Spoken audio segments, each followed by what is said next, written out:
नमस्कार, मी जयश्री रेसिपीमध्ये सर्वांचे खूप खूप स्वागत आहे।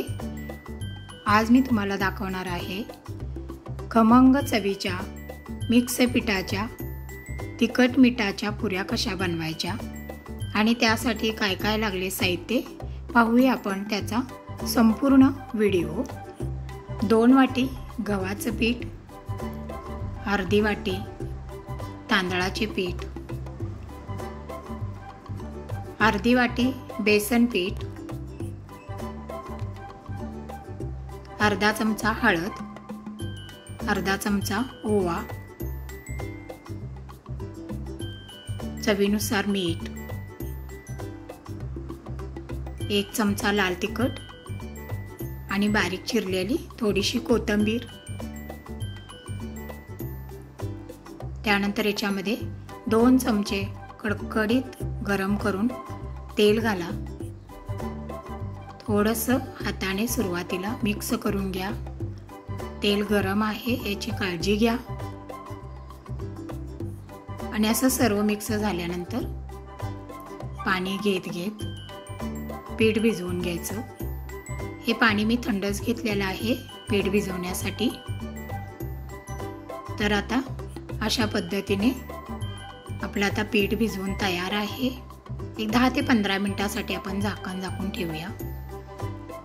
तरी ते 10-15 मिनिटं आपलं पीठ भिजलेलं आहे। त्यानंतर आपण आता थोडं हाताला पीठ लावून घेऊया आणि पिठाचे गोळे तयार करूया। जशी तुम्हाला लहान मोठी पुरीची साईज हवी आहे त्यानुसार गोळे तयार करून घ्या। तरी ते सर्व गोळे आता तयार करून घेतलेले आहेत। आता आपण पुरी लाटून घेऊया। त्यासाठी थोडंसं पीठ लावून घ्या आणि अशा पद्धतीने सर्व पुऱ्या लाटून घ्या।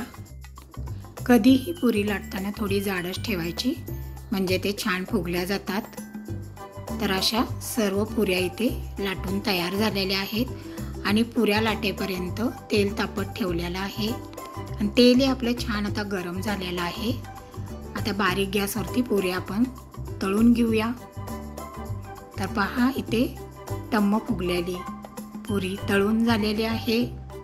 अशा पद्धतीने सर्व पुऱ्या इथे माझ्या तळून झालेल्या आहेत। मग कशी वाटली माझी ही मिक्स पिठाची तिखट मिठाची पुरी रेसिपी? तुम्हाला जर आवडली असेल तर लाईक करा, तुमच्या फ्रेंड ग्रुपवरती शेअर करा। माझ्या चॅनलवर जर तुम्ही नवीन असाल, सबस्क्राईब केलं नसेल तर लगेचच सबस्क्राईब करा आणि सर्वात महत्त्वाचे खात राहा, आनंदात राहा आणि संपूर्ण व्हिडिओ पाहिल्याबद्दल धन्यवाद। पुन्हा भेटू अशाच नवीन रेसिपी सोबत। तोपर्यंत बाय बाय।